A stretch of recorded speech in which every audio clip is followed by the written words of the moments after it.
দেখো আমি আজকে বানাবো করমচার আচার। তো দেখো আগের দিন কেটে চুন জলে ভিজিয়ে রেখেছিলাম, তারপরে তুলে দিয়েছি। চুন জল থেকে তুলে নিয়ে এর ভিতরে বীজগুলো বের করে নিয়েছি। এ দেখো একটাও বীজ নেই। বীজগুলো ছুরি দিয়ে এইভাবে কেটে তুলতে হবে। দেখো এইভাবে তুলতে হবে। সব তুলে নিয়েছি, তোমাদেরকে দেখাবো বলে একটু রেখেছিলাম। দেখো সব বীজগুলো এইভাবে বের করে নিতে হবে। নিয়ে এবারে কড়াই গরম হয়ে গেছে,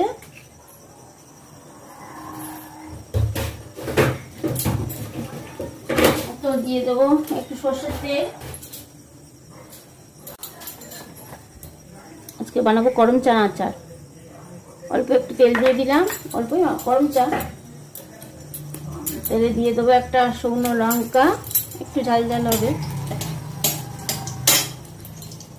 আর দিয়ে দেবো পাঁচ ফোড়ন।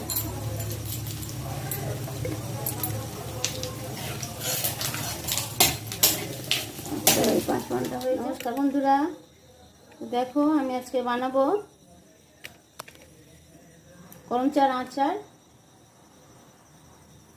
তো দেখো আগের দিন কেটে চুন জলে ভিজিয়ে রেখেছিলাম, তারপরে তুলে দিয়েছি। চুন জল থেকে তুলে নিয়ে এর ভিতরে বীজগুলো বের করে নিয়েছি। এ দেখো একটাও বীজ নেই। বীজগুলো ছুরি দিয়ে এইভাবে কেটে তুলতে হবে। দেখো এইভাবে তুলতে হবে। সব তুলে নিয়েছি, তোমাদেরকে দেখাবো বলে একটু রেখেছিলাম। দেখো সব বীজগুলো এইভাবে বের করে নিতে হবে। নিয়ে এবারে কড়াই গরম হয়ে গেছে,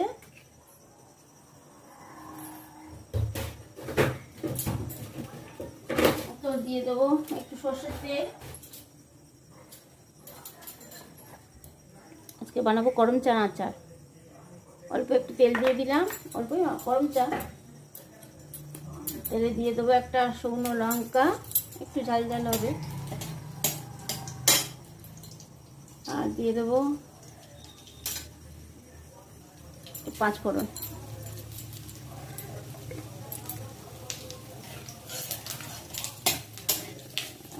পাঁচ ফোড়নটা হয়ে যায়। এখন পাঁচ ফোড়নটা হয়ে এসেছে।